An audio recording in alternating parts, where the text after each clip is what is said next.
Hello students. आज के इस वीडियो में हम लोग डिस्कस करने वाले हैं एक और हमारे बोर्ड्स की टेक्स्ट बुक का बड़ा इंपॉर्टेंट चैप्टर जिसका नाम है ऑसिलेशन। दोस्तों, आज के इस वीडियो में हम उसके जो इंपॉर्टेंट न्यूमेरिकल्स है जो बोर्ड्स के एग्जाम में आ सकते हैं उनके बारे में डिस्कस करेंगे।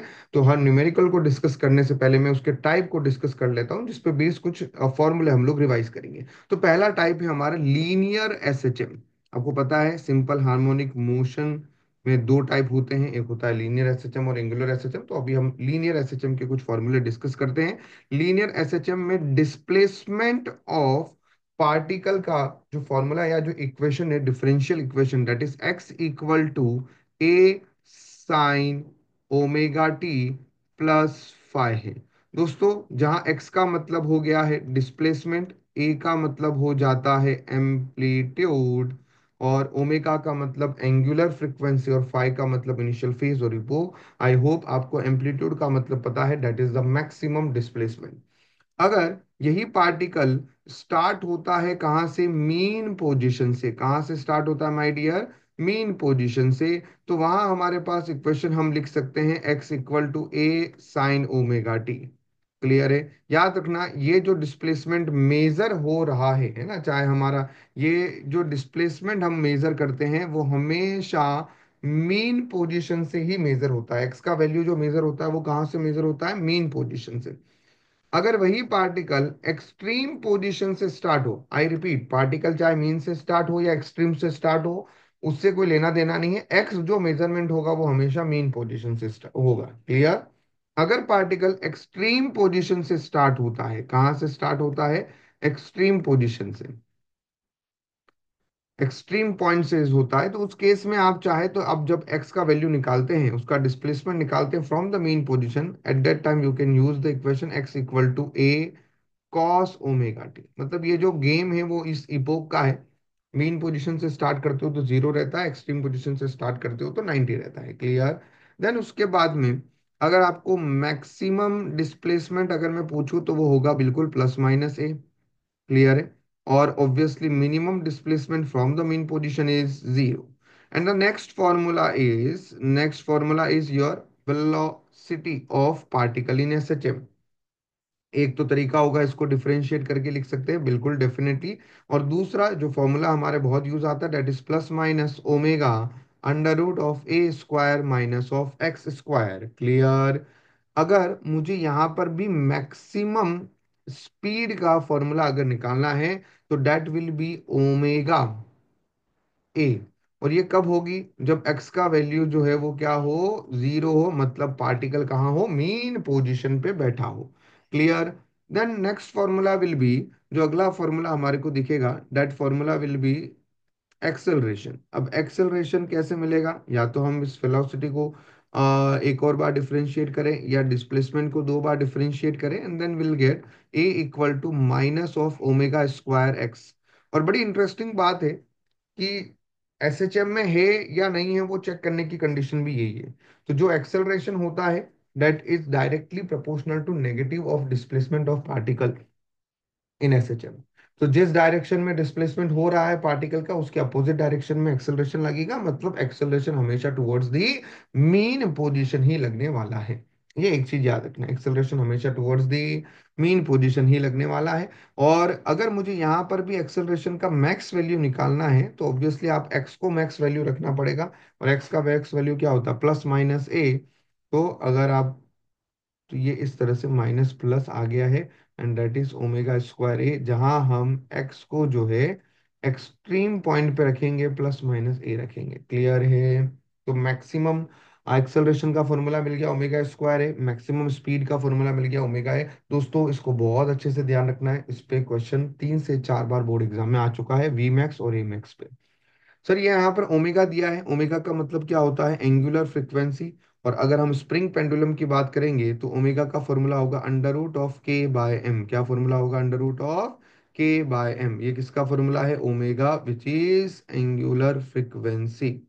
और के का मतलब क्या होता है? Force constant. क्या होता है के का मतलब? Force constant. और एम का मतलब होता है मास। और अगर आपको टाइम पीरियड निकालना होगा, that is T is equal to 2 pi by omega. तो यह आया 2 pi under root of m/k हम यहाँ लिखेंगे। तो this is the time period of spring pendulum, of spring pendulum. Clear है? आई होप आपको ये फॉर्मूले जो है हमारे वो क्लियर हो गए हैं। तो मैंने एक सर्टन सेट ऑफ फॉर्मूले जो है आप लोगों के लिए रखे हैं कि भाई इतने मिनिमम फॉर्मूले तो आपको बेसिक याद होने चाहिए लीनियर एसएचएम से रिलेटेड न्यूमेरिकल को सॉल्व करने के लिए। Clear? Let's come to the some basic numerical जहां फॉर्मूले का यूज है, वो मैं आपको एक आध न्यूमेरिकल की प्रैक्टिस करवा देता हूं। तो देखिए क्या दिया हुआ है। अगर पार्टिकल एसएचएम में है, क्लियर, एम्पलीट्यूड हमें दिया है, टाइम पीरियड हमें दिया है, और हमें एक्सेलरेशन निकालना है जब वो 4 सेंटीमीटर है फ्रॉम पॉजिटिव एक्सट्रीम पॉइंट। बड़ी इंटरेस्टिंग बात है। तेरे पास में टी है which is I think 2 second, है ना? टाइम पीरियड है। टाइम पीरियड मतलब एक ऑसिलेशन को कंप्लीट करने में जितना टाइम लगता है उसको हम टाइम पीरियड बोलते हैं। एम्पलीट्यूड दिया हुआ है which is the maximum displacement, that is 10 centimetre. तुझे एक्सेलरेशन निकालना है एक सर्टन एक्स का वैल्यू पे, है ना? तो तेरे एक्सेलरेशन का फॉर्मूला तुझे पता है, that is minus of omega square x.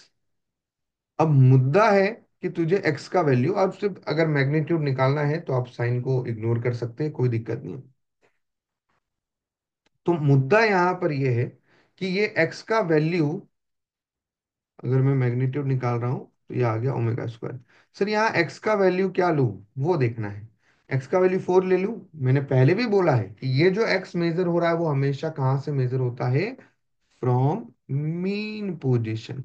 ये रहा पॉजिटिव एक्सट्रीम, ये रहा नेगेटिव एक्सट्रीम। आप यहां से मेजर कर रहे हो, तो यहां से यहां तक का 4 सेंटीमीटर है। तो मीन पोजीशन से कितना होगा? तो हमें एम्पलीट्यूड तो पता है 10 सेंटीमीटर, तो मीन पोजीशन से होगा, यहां से यहां तक 4 है तो मीन पोजीशन से होगा 10 - 4 विच इज 6। तो तेरे एक्स का वैल्यू माय डियर कितना आया? 6 सेंटीमीटर। अब लगा दे तू एक्सेलरेशन के फॉर्मूला में a equal to, sir omega भी नहीं है, कैसे निकालू? निकाल, omega equal to 2 pi by capital T होता है। ठीक है, तो यहाँ पर अब वैल्यू रख, 2 पाई बाय टाइम पीरियड हो गया 2, तो ये कैंसिल हुआ तो पाई आ गया। ओमेगा का वैल्यू कितना आया? पाई। आई रिपीट, बोर्ड्स में आप ऐसे नहीं लिखेंगे, पहले लिखेंगे गिवन डेटा, फिर लिखेंगे फॉर्मूला, उसके नीचे कैलकुलेशन दिखाना है। मैं अभी समझा रहा हूँ सिर्फ, तो मैं थोड़ा सा रफ वर्क कर रहा हूँ, ठीक है? अब ओमेगा का वैल्यू तुम्हारा पाई है, ये रखा हमने पाई का स्क्वायर, और x का वैल्यू हमने क्या रख दिया है? 6। तो ये आंसर जो है, x का वैल्यू 6 सेंटीमीटर में है और आपको एसआई में चाहिए, तो सेंटीमीटर को मीटर में कन्वर्ट कर दीजिए, 0.06 मीटर। तो 0.06। अब यहाँ पर आप इसको सॉल्व करिए। अगर अप्रोक्सीमेशन होता तो हम पाई स्क्वायर को 10 ले लेते, लेकिन हमारे पास लॉग टेबल है, एग्जैक्ट वैल्यू निकालो। 9.8 इंटू 9.8 करो और उसको 0.06 से मल्टीप्लाई करो, you will get the answer in meter per second square. I hope formula use करना हमें आ गया है। चलिए अगला जो है, देखिए एक और क्वेश्चन जो मैं आपको बताता हूँ, 2015 में आया है, और आई थिंक आपको टाइम पीरियड भी दिया हुआ है। मैक्सिमम डिस्प्लेसमेंट मतलब एम्पलीट्यूड होता है। यहाँ पर पार्टिकल एक्सट्रीम पोजीशन से शुरू हो रहा है। एक्सट्रीम पोजीशन से अगर पार्टिकल शुरू होता है, डिस्प्लेसमेंट निकालना है, तो एक भले आदमी ने 2 मिनट पहले फॉर्मूला बताया है, ये है x equal to A cos omega T. A का वैल्यू आप डालिए यहाँ 1 सेंटीमीटर, क्योंकि मैक्सिमम एम्पलीट्यूड बोला है। ओमेगा नहीं दिया है लेकिन आपको टाइम पीरियड दिया है, तो ओमेगा इक्वल टू आप 2 पाई बाय कैपिटल टी कीजिए। तो 2 pi divide by 2 pi will give you 1, तो ये आ गया तुम्हारा 1। और टाइम का वैल्यू है कितना? स्मॉल टी का वैल्यू है पाई/3। तो now you will get the value cos पाई/3 मतलब cos 60, और cos 60 का वैल्यू कितना होता है? 1/2। Your answer is 1/2 centimetre. बहुत इजी क्वेश्चन था, आराम से शांति से हम लोगों ने इस क्वेश्चन को सॉल्व किया। चलिए अगला। हाँ, जो मैं बात कर रहा हूँ ये कम से कम 18 में भी आया, 20 में भी आया है, 22 में भी आया है, 3 से 4 साल रिपीट हुआ है ये सब। ठीक है, बस गिवन डेटा अलग अलग थे। आपके पास में मैक्सिमम स्पीड दिया है 25 सेंटीमीटर पर second, and the formula is max speed का ओमेगा है। आपके पास ए मैक्स भी दिया है, दैट इज 100 सेंटीमीटर पर सेकेंड, स्क्वायर, इसका फॉर्मूला है ओमेगा स्क्वायर। ये आपसे मैग्नीट्यूड लिखना है अभी, ठीक है ना। डायरेक्शन तो हमें पता है कि जो है डिस्प्लेसमेंट के अपोजिट हो रहा है। अब आपको यहाँ से टाइम पीरियड निकालना है, थोड़ा दिमाग लगाओ। क्या मैं इसको ए मैक्स अपॉन वी मैक्स कर सकता हूँ? बिल्कुल कर सकते हैं। तो ये आएगा omega square A upon omega A. Omega square A is the 100, omega A is the 25। इसको कैंसिल आउट भी करता हूं तो 4 आता है नीचे, यहाँ ओमेगा से ओमेगा कैंसिल, ए से ए कैंसिल, तो this is omega equal to 4। जब तुम्हें ओमेगा इक्वल टू 4 मिल रहा है और टाइम पीरियड निकालना है, तो टी इक्वल टू, यूनिट का भी ध्यान रखेंगे, that is radian per second. Time is equal to 2 pi by omega. तो 2 पाई बाय ओमेगा की जगह पे 4 रखो, आंसर इज पाई बाय 2। एक सिंपल क्वेश्चन को हमने आसानी से उड़ा दिया है। क्लियर हो गया है? तो देखिए, ये फॉर्मूला बेस्ड न्यूमेरिकल अगर आते हैं तो हम आराम से प्यार से इन न्यूमेरिकल्स को कंप्लीट कर सकते हैं। बिल्कुल। Come to the next question. देखिए, अगला क्वेश्चन क्या दिया हुआ है यहाँ पे, एंगुलर फ्रीक्वेंसी हम लोगों को फाइंड करनी है और फ्रीक्वेंसी ऑफ वाइब्रेशन फाइंड करना है। फोर्स कांस्टेंट दिया है, मास दिया है, भाई अभी बताया है। एंगुलर फ्रीक्वेंसी का फॉर्मूला क्या होता है, omega equal to under root of K by N. के तेरा यहाँ रख, मास तेरा यहाँ रख, ओमेगा मिल जाए। ओमेगा मिल गया, फिर फ्रीक्वेंसी ऑफ वाइब्रेशन निकालना है, तो फॉर्मूला क्या, omega is the angular frequency, frequency निकालना तो omega equal to 2 pi F. तो your F is equal to omega upon 2 pi. तो जो भी आंसर मिलेगा उसको यहाँ रखेंगे। फ्रीक्वेंसी ऑफ वाइब्रेशंस हमें मिल जाएंगे, हर्ट्स इसका यूनिट होगा, ओमेगा का यूनिट होगा रेडियन पर सेकेंड। आई होप फॉर्मूला बेस्ड न्यूमेरिकल है, वैल्यूज पुट करना है, कैलकुलेट करना है, कैलकुलेशन टफ लगे तो लॉग टेबल की हेल्प से कैलकुलेट करना है। बट अगर आपको लॉग टेबल यूज नहीं आती है, अगर आपको कैलकुलेशन भी नहीं आता है, तो क्या फॉर्मूला याद रख सकते हो, क्या गिवन डेटा लिख सकते हो? फॉर्मूला याद रखो, उसमें वैल्यू को सब्स्टिट्यूट करो, और एटलीस्ट वहां तक भी लाके छोड़ोगे तो भी 3 में से 2 नंबर आपको डेफिनेटली मिल जाएंगे। क्लियर? चलिए देखिए, वैसा ही अगला क्वेश्चन है। अब यहाँ लीनियर एसएचएम की बात चल रही है। टाइम पीरियड दिया है, पाथ लेंथ दिया है, ये देख दोस्त, नया आया पॉइंट, पाथ लेंथ। ये जो पाथ लेंथ वाला वर्ड है ना, पाथ लेंथ वाला वर्ड ये याद रख। ये जो पाथ लेंथ का मतलब पूरा यहाँ नेगेटिव एक्सट्रीम से पॉजिटिव एक्सट्रीम तक का टाइम, तो that is equal to twice of amplitude. कितना हो गया? Twice of amplitude. तो अगर तुझे एम्पलीट्यूड निकालना है तो तू क्या करेगा, पाथ लेंथ डिवाइड बाय 2 कर देगा, मतलब तेरा एम्पलीट्यूड मिल गया 10 सेंटीमीटर। बरोबर। फिर तुझे डिस्प्लेसमेंट जो दिया है वो भी मीन पोजीशन से ही दिया है दोस्त। तो तेरा एक्स इज इक्वल टू कितना हुआ, 6 सेंटीमीटर। फिर तुझे वेलोसिटी निकालना है, तेरे पास में वेलोसिटी निकालना है, एम्पलीट्यूड है, डिस्प्लेसमेंट है, तो एक फॉर्मूला तुझे याद आता है, velocity is equal to omega under root of a square minus x square. या सुनो, वेलोसिटी का फॉर्मूला याद आया एसएचएम का, ये तेरा फॉर्मूला है। अब इसमें तेरे को ओमेगा नहीं है तेरे पास, तो वो कैसे निकालेगा भाई, टाइम पीरियड दिया है 2 पाई बाय टाइम पीरियड से। तो टाइम पीरियड तेरे को दिया हुआ है 2 इंटू पाई का वैल्यू तू 3.14 रख, यहाँ 6.28 रख, देख तू उसको उड़ा, यहाँ पे उड़ गया, यहाँ पे बचा सिर्फ 1 रेडियन पर सेकेंड। अब यहाँ से ओमेगा को डाल, यहाँ पे वो सेंटीमीटर में है ना यार, या तो एक काम कर, तू सेंटीमीटर में ही रख दे, तो तेरे को वेलोसिटी भी किस में मिलेगी, सेंटीमीटर में ही मिलेगी, सेंटीमीटर पर सेकेंड में, है ना। और ये आ जाएगा 6 का स्क्वायर। तो सॉल्व किया तो तेरे को मिल रहा है 100 - 36, मतलब √64। तो आंसर इज 8 सेंटीमीटर पर। कोई कंफ्यूजन इसके अंदर? जब मजा आया है या नहीं आ रहा है, क्लियर हो रहा है नहीं हो रहा है, एकदम बढ़िया से क्लियर है, फॉर्मूले लगाने हैं। अब मैं आपको बोल रहा हूँ ऑसिलेशन के न्यूमेरिकल इजी है।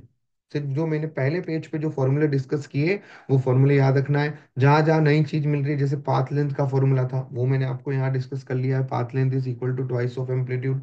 अब देखो अगला क्वेश्चन है।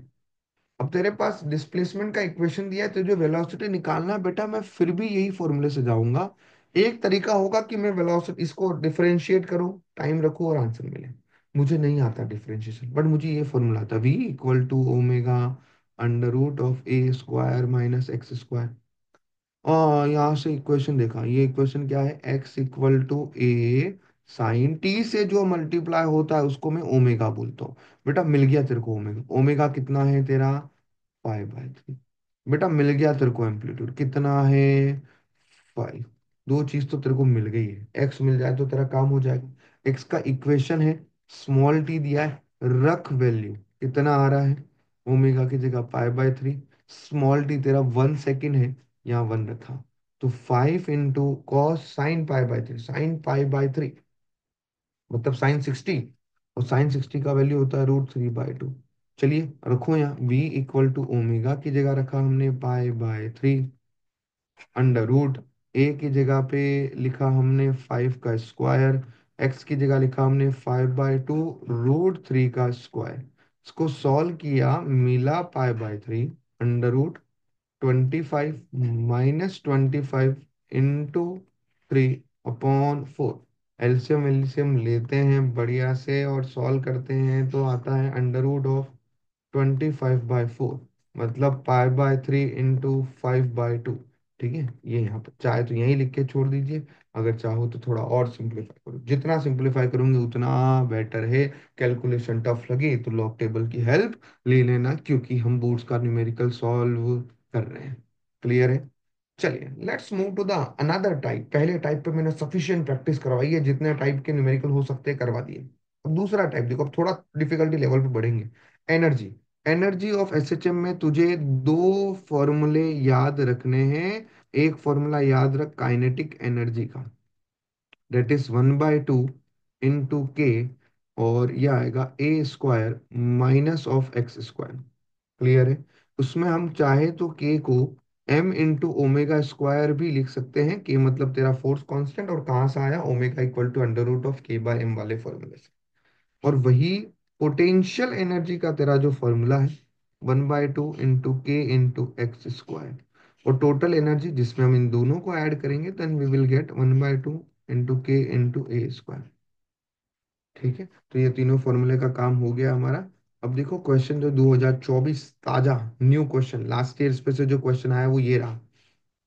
1/3 ऑफ द एम्पलीट्यूड दिया हुआ है डिस्प्लेसमेंट, मतलब x is equal to a/3, और तुझे फ्रैक्शन निकालना है काइनेटिक एनर्जी का टोटल एनर्जी में। तो यार फ्रैक्शन जब भी निकालते हैं तो काइनेटिक एनर्जी का फ्रैक्शन निकालना टोटल एनर्जी में, तो kinetic energy upon total energy. Kinetic energy का फॉर्मूला लिखा 1/2 × k × a² - x² upon 1/2 × k × a²। 1/2 से ये कैंसिल आउट हुआ। अब क्या करो, दिमाग लगाओ, a² -x² upon a², separate करते हैं 1 - x अपॉन a का होल स्क्वायर। इसको भी यहाँ से लिख सकते हैं, x/a is equal to 1/3, a इधर आया तो स्मार्टली 1 - x/a की जगह रखो 1/3 का स्क्वायर। सॉल्व किया तो आएगा 8/9। क्लियर हुआ यहाँ तक? तो फ्रैक्शन वाला पार्ट भी मैंने आपको बता दिया। तो जब भी अगर मान लो पोटेंशियल एनर्जी का फ्रैक्शन पूछते तो potential energy upon total energy, loss का फ्रैक्शन पूछते तो लॉस अपॉन टोटल एनर्जी, ये इस तरह से चीजें जो है ध्यान में रखना है जब भी फ्रैक्शन बढ़ा है। तो एक और नया फॉर्मूला हमने यहाँ यूज किया, ये फॉर्मूले हमने यहाँ यूज किए जो मिनिमम हमें याद होने चाहिए। क्लियर? कोई कंफ्यूजन? तो इस तरह से टाइप 2 भी हमारा कवर होता है। Let's come to the type 3। My dear, type 3 जो है वो किससे रिलेटेड है हमारे? टाइप 3 की अगर मैं बात करूँ तो ये टाइप 3 रिलेटेड है superposition of two S H M. Clear है? जैसे एक एग्जांपल देता हूँ, x1 is equal to a1 sine omega t plus, या तो 5 1 लिख देता हूँ, या प्लस, एकदम एक काम करते हैं इसको बेस से बना देते हैं तो इजी हो जाता है। ये आ गया। दूसरा आया x2 equal to a2 sine omega t plus 5। तो अगर मुझे फेस डिफरेंस निकालना होगा तो दोनों एंगल, इस एंगल में से इस एंगल को माइनस कर दूं, ओमेगा टी से ओमेगा टी कैंसिल हुआ 5। फेस एंगल कैसे निकालते समझते हैं, सेकंड वाला माइनस फर्स्ट वाला, या फर्स्ट वाला माइनस सेकंड वाला, कोई दिक्कत नहीं आने वाला है। तो आपको डिफरेंस चाहिए, दोनों एंगल का difference is the phase difference. फिर तुम्हें अगर रिजल्टेंट एम्पलीट्यूड निकालना है, क्या निकालना है, रिजल्टेंट, इन दोनों से मिलकर एक नया एसएचएम बनाया, ये आया superposition of two SHM which is x1 plus x2। तो वो आएगा, नया एम्पलीट्यूड आया a, and that is sine omega t plus new phase आया है, ये न्यू फेज एंगल आया है, इनिशियल फेज आया, डेट इज डेल। अब सर डेल कैसे निकालूं और ये रिजल्टेंट एम्पलीट्यूड कैसे निकालूं, that we have to find. Clear है, ये चीज समझना है। तो ओमेगा, आराम से शांति से पहले रिजल्टेंट एम्पलीट्यूड निकालने का फॉर्मूला है, A is equal to A1 square plus A2 square plus 2 A1 A2 cos del five. ठीक है। उसके बाद अगर इनिशियल फेज निकालना है, वैसे तो इसका भी फॉर्मूला दिया हुआ है, पर हम स्मार्ट है, हम फॉर्मूला वॉर्मूला याद नहीं करेंगे, हम सीधा दिमाग लगाएंगे कि देखो, ये हो गया हमारा फर्स्ट एसएचएम, ये हो गया हमारा सेकेंड एसएचएम का एम्पलीट्यूड। फर्स्ट और सेकेंड एसएचएम के बीच में फेज डिफरेंस जो है वो ये दे रहा, डेल फाइव हो गया हमारा, और रिजल्टेंट इनके बीच में कहीं होगा, वो रहा ए, और ये एंगल हो गया हमारा डेल। तो अगर मुझे ये डेल निकालना है तो दैट इज, यहां से ये जो ट्राइंगल बनेगा हमारे पास में, इस ट्राइंगल से आपको डेल का वैल्यू निकालना है। क्लियर है, ये हो गया A1, ये रहा ए, और यहाँ पर एक ये जो ट्राइंगल, या तो देखो आप क्या करो, याद करो वेक्टर में आप लोगों ने एक फॉर्मूला पढ़ा था, आपको ये डेल का वैल्यू निकालना था, तो फॉर्मूला क्या देखा था हमने, टेन डेल इक्वल टू, जिसके साथ एंगल बने उसको रख दो डिनोमिनेटर में, दूसरा कौन सा बचा हुआ, A2 sine del five plus A2 cos del. Clear हो गया यहाँ तक, कोई कंफ्यूजन? तो इन दोनों फॉर्मूले का हम आराम से यहाँ यूज करेंगे और इसको सॉल्व कर देते हैं। आई थिंक यहाँ तो आपको बहुत बढ़िया तरीके से देखो, तो इनका फेज डिफरेंस जो है, I think amplitude A1 is 5, A2 is 12, इनका फेज डिफरेंस कितना है, पाई/2। तो तेरा पहला काम तो आराम से हो गया, A=A1 कितना है तेरे पास, 5 का स्क्वायर, 12 का square plus 2 into 5 into 12 into cos into इनका एंगल का डिफरेंस आया पाई/2, बरोबर। You will solve it and you will get the answer. ये तो जीरो हो गया है, तो आई थिंक 13 को जाएगा। ठीक है, 13 सेंटीमीटर। दूसरा, तुझे टाइम पीरियड निकालना है, T=2, T= क्या होने वाला है, time period we have to find. तो T=2 पाई/ओमेगा। ओमेगा कितना रहेगा, तो देखो जो टी से मल्टीप्लाई रहता है वो ओमेगा, तो ओमेगा तुम्हारा पाई दिख रहा है, 2 पाई/पाई कैंसिल हुआ, तो ये कितना आया, 2 सेकेंड। फिर तुझे इनिशियल फेज निकालना है, तो एक फॉर्मूला मैंने ये दिखवाया है। बट अगर कभी कभार क्या होता है कि ये जो फेज डिफरेंस यहाँ पर भी देखो क्या होता है, फाई 1 यहाँ पर प्लस फाई 2, इस तरह से एंगल दिए हुए हैं। तो उस केस में हम क्या करें भाई, उस केस में भी सिंपल फंडा है, आप क्या करो, tan del is equal to, and del is equal to, जो हमारा जनरलाइज फॉर्मूला है कि भाई अगर आपके पास यहाँ पे, तो हमने क्या हुआ, पहले वाले का फेज, पहले वाले को ही रेफरेंस लाइन बना दिया।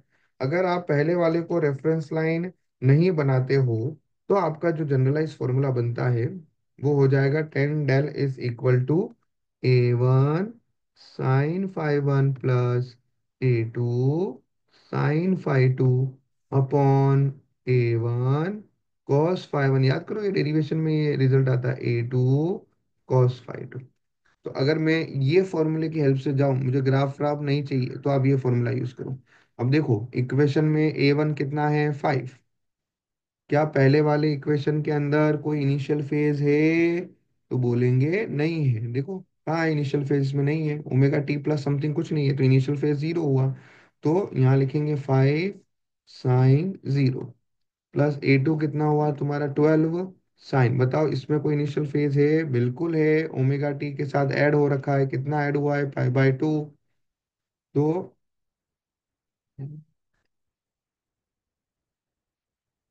Divide by 5 cos 0 plus 12 cos π/2।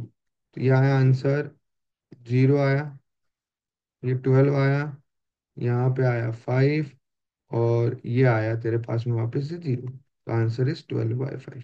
तो तेरे को आंसर क्या मिलेगा? डेल इज इक्वल टू 10 को इधर भेज, 10 इनवर्स ऑफ 12/5। अगर तेरे पास लॉग टेबल है तो लॉग टेबल से कर लेना, नहीं है, नहीं हो पा रहा है, लॉग टेबल में देखना नहीं आना, तो यहीं छोड़ देना। क्लियर हो गया यहाँ पे? क्लियर है? तो मैंने तुम्हारे को जो फॉर्मूले बताए वो समझ में आया। पहला फॉर्मूला ये रहा, अगर इसी में एंगल दिया हुआ होगा, मतलब इसको यहाँ इस तरह से लिखा हुआ, x1 = a1 sin ω t +φ1 हो, और ये φ2 हो, तो डेल्टा फाई का वैल्यू क्या होगा? φ2 माइनस φ1। क्लियर? और इस एंगल को यहाँ पुट करेंगे डेल्टा फाई को, आपको एम्पलीट्यूड मिलेगा। एंगल निकालना है तो जनरलाइज फॉर्मूला ये है, और अगर φ1 0 है तो आप ये फॉर्मूला भी यूज कर सकते हो। कोई कंफ्यूजन, कोई दिक्कत की बात नहीं है। चलिए अगला question, simple pendulum. Next type जो है हमारा आ चुका है। भाई ये सिंपल पेंडुलम वाले टाइप में सबसे पहले आपको time period of simple pendulum का फॉर्मूला पता होना चाहिए, डेट इज T = 2 पाई √ऑफ L/G। ये तुम्हारे time period of simple pendulum का फॉर्मूला है जो हम लोग को याद रखना है। ठीक है, जिसमें L का मतलब length of the simple pendulum होता है, G का मतलब एक्सेलरेशन ड्यू टू ग्रेविटी होता है। ये एक चीज हम याद रखेंगे। ठीक है, बड़ा इंपॉर्टेंट फॉर्मूला है। दूसरी बात, अगर जैसे ये आपके सामने एक क्वेश्चन आया है, इसमें एक सेकंड पेंडुलम भी होता है, सेकंड पेंडुलम का टाइम पीरियड जो है वो कितना होता है? तो आप बोलेंगे सर सेकंड पेंडुलम का टाइम पीरियड होता है 2 सेकेंड, और जो लेंथ आपको मिलती है L, वो होता है उसमें 1 मीटर। ठीक है, अब हमारे पास में पेंडुलम का जो है लेंथ इंक्रीज हो रहा है, 1.05 हो रहा है, कितना टाइम, कितना गेन और लूज करेगी इन 1 डे, वो निकालना है। देखिए एक मेथड होता है अप्रोक्सीमेशन मेथड। अप्रोक्सीमेशन मेथड में हम डेल्टा T/T = 1/2 डेल्टा L/L करते हैं, वो भी ध्यान रख सकते हैं। एक होता है अप्रोक्सीमेशन मेथड, कौन सा मेथड है ये? अप्रोक्स, जहां पे आपको जो टाइम लॉस या गेन है delta T divide by time, total time, अगर एक दिन है तो 24 × 3600 is equal to 1/2 delta L/L। ये वाले मेथड से आप यूज करते हैं। बट अभी हम, अगर हमें दिख रहा है, और अप्रोक्सीमेशन मेथड तभी यूज करना है जब <5% चेंजेस हो। अभी हमारे को नहीं पता है कि 5% से ज्यादा है कम है, तो एग्जैक्ट मेथड से जाओ। आपको सेकेंड पेंडुलम का टाइम पीरियड पता है इस केस में, डेट इज 2 सेकेंड। अभी लेंथ बढ़ गई है तो टाइम पीरियड चेंज होगा, तो T2 मिलेगा आपको 2 पाई √ऑफ L2/G। तो date is 2 pi √of L2 कितना, 1.005 अपॉन G का वैल्यू 9.8 रखा, और उसको सॉल्व किया तो वैल्यू आया देखिए, इसलिए यहाँ 2.012 ऐसा आया ये। फिर उसके बाद में ये टाइम पीरियड तो तुम्हें मिल गया है। अब आप मुझे बताओ कि कितना टाइम गेन हुआ या लॉस हुआ, तो हमने दिमाग लगाया, delta t is equal to होगा T2 माइनस T1।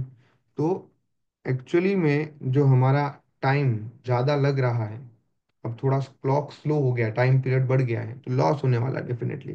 तो कितना लॉस हो रहा है हर बार? 0.012 सेकेंड का लॉस हो रहा है।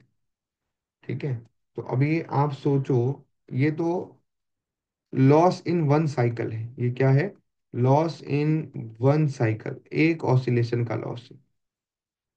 एक दिन में कितने साइकिल होते हैं, 1 डे में कितने साइकिल है?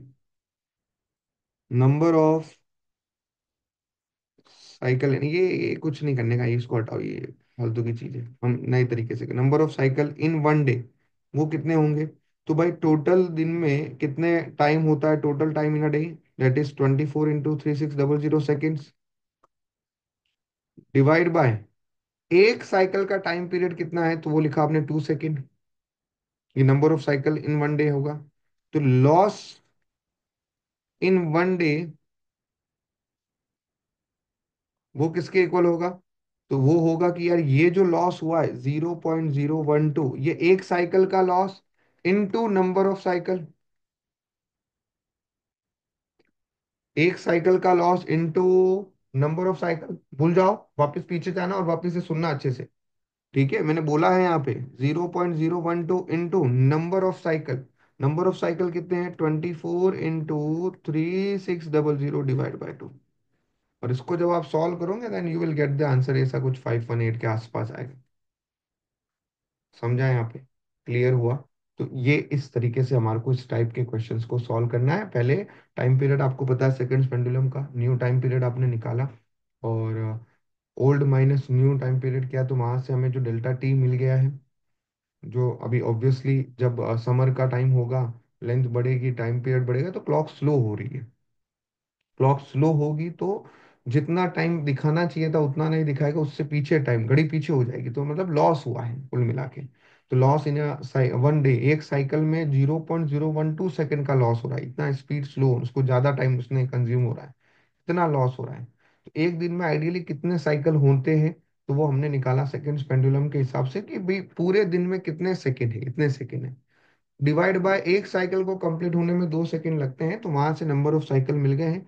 और एक साइकिल का लॉस है, तो टोटल लॉस हम लोगों ने निकाल दिया है, एक साइकिल का loss into number of cycle in a day, multiply करके। ठीक है, चलिए ये सिंपल पेंडुलम का एक क्वेश्चन हमने कंप्लीट किया। एक सिंपल सा क्वेश्चन और सिंपल पेंडुलम पे बेस्ड आया था, लेंथ है, मास दिया हुआ है, और तुम्हारे को potential energy at extreme point निकालना है। तो पोटेंशियल एनर्जी का फॉर्मूला होता है हाफ के, एक्सट्रीम पॉइंट पे है तो एक्स का वैल्यू ए हो गया है, तो हाफ के ए स्क्वायर। इसमें हम के का वैल्यू दिया नहीं है, तो हम इसको एम इंटू ओमेगा स्क्वायर से निकाल सकते हैं। और ओमेगा का वैल्यू हम निकाल सकते हैं for a simple pendulum, that is under root of ji by L. पता है ना सिंपल पेंडुलम में ओमेगा का वैल्यू क्या है? Under root of ji by L. इसको हम पुट करेंगे। टाइम पीरियड लिखा है 2 pi equal to under root of L by G, तो ओमेगा इक्वल टू होता है 2 पाई बाय टाइम पीरियड, तो वहां से मिलेगा under root of ji by l, l का मतलब लेंथ ऑफ पेंडुलम, वो पुट करो, you will get the answer. ठीक है, क्लियर है? अगला एक और सिंपल पेंडुलम पे बेस्ड क्वेश्चन, वो भी सिंपल सा है कि सेकंड्स पेंडुलम है। अगर हम लेंथ को 4 टाइम बढ़ा देते हैं, तो time period is directly proportional to under root of length है। तो अब जो नया टाइम पीरियड आएगा वो है T2/T1 is equal to under root of L2/L1। तो अगर हम बात करें L2 की, तो L2 हो गया 4 times of initial length, initial length है L, तो नाउ इट बिकम 2 टाइम्स। तो जो तेरे पास में नया टाइम पीरियड आएगा वो होगा 2 times of initial time period. तो इनिशियल में ये सेकंड पेंडुलम है, तो टाइम पीरियड होगा 2 सेकेंड्स। तो now your new time period is 4 second. अगर न्यू टाइम पीरियड 4 सेकेंड है, तो कितने ऑसिलेशन 1 मिनट में कंप्लीट करेगा? तो number of cycle, number of oscillation निकालना है, तो हम क्या करते हैं उसके अंदर, जो टोटल टाइम है, भी 2 मिनट पहले किया, उसको डिवाइड कर देते हैं किससे? एक साइकिल के टाइम से, टाइम ऑफ वन साइकिल, जिसको हम टाइम पीरियड बोलते हैं बेसिकली। टोटल टाइम तेरा कितना है? 60 सेकेंड। 1 मिनट मतलब 60 सेकेंड, डिवाइड बाय 4, तो your answer become 15 cycle, 15 oscillation. I hope clear है ये। Now will come to the last type, differential equation पे बेस्ड एंगुलर एसएचएम का क्वेश्चन, और एक ही कैटेगरी पे क्वेश्चन दिया हुआ है, बार मैग्नेट वाला जो है। और हमें इस टाइप का जब भी क्वेश्चन आएगा कि जब भी हम किसी भी बार मैग्नेट को मैग्नेटिक फील्ड में रखेंगे, तो उसके टाइम पीरियड का फॉर्मूला हम लोगों को याद रखना है। And that formula is T equal to 2 pi under root of I, I का मतलब होता है moment of inertia, upon mu B. Mu का मतलब होता है मैग्नेटिक मोमेंट, बी का मतलब होता है मैग्नेटिक फील्ड इंटेंसिटी। ठीक है ना? जो हमारे को आई थिंक यहाँ पर निकालना है। क्लियर हो गया यहाँ पे? तो मैग्नेटिक फील्ड को बी से डिनोट किया, आई से मैंने मोमेंट ऑफ इनर्शिया को डिनोट किया, म्यू से मैंने मैग्नेटिक मोमेंट को डिनोट किया, टी से मैंने टाइम पीरियड को डिनोट किया। मैं यहाँ नोटेशन जानबूझ के नहीं लिख रहा हूँ, मैं ये सोच रहा हूँ कि आप जो साथ में फॉर्मूला लिख रहे हैं और जो मैंने रिपीट किया है, आप अपने फॉर्मूला बुक में उसको इस तरह से एरो बना के नोट कर रहे होंगे। ये आ गया, बहुत बढ़िया। अब इसके अंदर क्या है कि ये जो आपको बार मैग्नेट दिया हुआ है, ठीक है, ये इस तरह से कोई बार मैग्नेट है हमारा, मैग्नेटिक फील्ड के अंदर हमने इसको रखा है।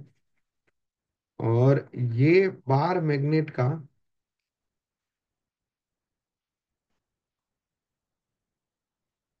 हाइट ये रहा h, और उन्होंने बोला एच वर्टिकल है, और इसको हम इस तरह से इसी वर्टिकल प्लेन में जो है, ये मैग्नेटिक फील्ड जिस प्लेन से पास हो रही है, उन्होंने बोला है ना, देखिए, एंगुलर एसएचएम परफॉर्म कर रहा है in the plane of the magnetic field. Magnetic field जिस प्लेन में है, उसी प्लेन में जो है मैग्नेटिक फील्ड लाइन जैसे पास हो रही है, उसी प्लेन में इसको हम रोटेट करवा रहे हैं इस तरह से। उसी प्लेन में ये क्या कर रहा है हमारे, रोटेट कर रहा है। तो आई निकालना है, तो आई थिंक आई जो है इस एच एक्सिस, एच के पैरेलल जा रहा होगा एक्सिस, ये रहा, इसके अबाउट ये रोटेशन चल रहा होगा, इसके अबाउट आपको आई निकालना है। ये रहा लेंथ, ये रहा विड्थ। याद करो, आपने रोटेशनल पढ़ा है, उसमें आपको स्लैब का मोमेंट ऑफ इनर्शिया निकालना पूछा था। तो उसका, या क्यूबॉइड का मोमेंट ऑफ इनर्शिया पूछा था, तो मैंने आपको फॉर्मूला याद रखने की टेक्निक दी थी। ml² बाय 12 होता है अगर लेंथ के परपेंडिकुलर हो, और यहाँ पर ये एक्सिस एच के पैरेलल है, तो लेंथ और विड्थ दोनों के परपेंडिकुलर होगा, तो दोनों का कंट्रीब्यूशन आएगा। तो ml² बाय 12 लेंथ के परपेंडिकुलर उसका कंट्रीब्यूशन, और mb² बाय 12 विड्थ के भी परपेंडिकुलर है तो उसका कंट्रीब्यूशन। हाइट का कंट्रीब्यूशन नहीं आएगा क्योंकि एक्सिस हाइट के अलोंग जा रहा है। भाई तुझे मोमेंट ऑफ इनर्शिया मिल गया, तुझे म्यू दिया है, तुझे बी निकालना है, तुझे इवन टाइम पीरियड भी दिखाए, तो टी की जगह लिख तू पाई, यहाँ लिख 2 पाई अंडर रूट ऑफ आई का वैल्यू हम निकालेंगे।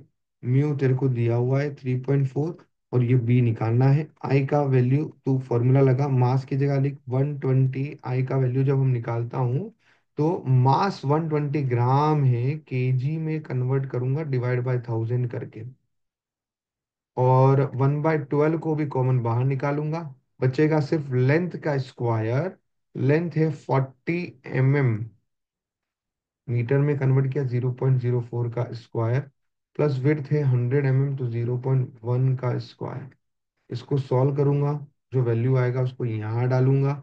टाइम पीरियड मैंने ऑलरेडी डाल दिया है 5 सेकेंड। देन इसको हम सॉल्व करेंगे। कैलकुलेशन सही में जेन्युइनली टफ है, और आप इसमें डेफिनेटली आपको लॉग टेबल की भी हेल्प लगेगी, और अगर वैसे तो आप थोड़ा दिमाग लगाएंगे तो दोनों साइड का स्क्वायरिंग करते हैं, वैसे तो यहाँ पाई से पाई आपका कैंसल आउट हो जाएगा, तो थोड़ी सिंप्लीफाई ये कैलकुलेशन ऑटोमेटिकली हो जाएगी। सिर्फ यहाँ वाला पार्ट आपको थोड़ा सॉल्व करना है, बट उसमें भी अगर आप ध्यान से आराम से सॉल्व करेंगे तो डेफिनेटली वो कैलकुलेट हो जाएगा।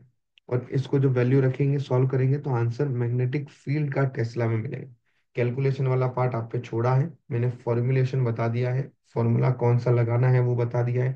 प्लीज कृपया करके इस फॉर्मूले को याद कर ले। T = 2 pi under root of I by mu B. T का मतलब मोमेंट ऑफ इनर्शिया, ठीक है। हाँ सॉरी, टी का मतलब टाइम पीरियड, आई का मतलब मोमेंट ऑफ इनर्शिया, म्यू का मतलब मैग्नेटिक मूवमेंट, और बी का मतलब मैग्नेटिक फील्ड इंटेंसिटी।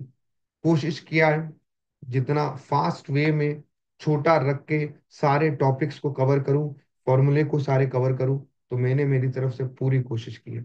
अब आप यही क्वेश्चंस कर लो अच्छे से, सॉल्विंग बढ़िया तरीके से कर लो यार। इनको जो भी मैंने फॉर्मुलेशन दे दिया है, मैंने फॉर्मुलेशन दिया है भाई, वैल्यूज रखो, सॉल्व करो, और इन एटलीस्ट इन फॉर्मूले को याद रख लो।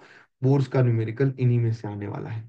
चलिए, तब तक के लिए बाय बाय, मिलते हैं अगले वीडियो में।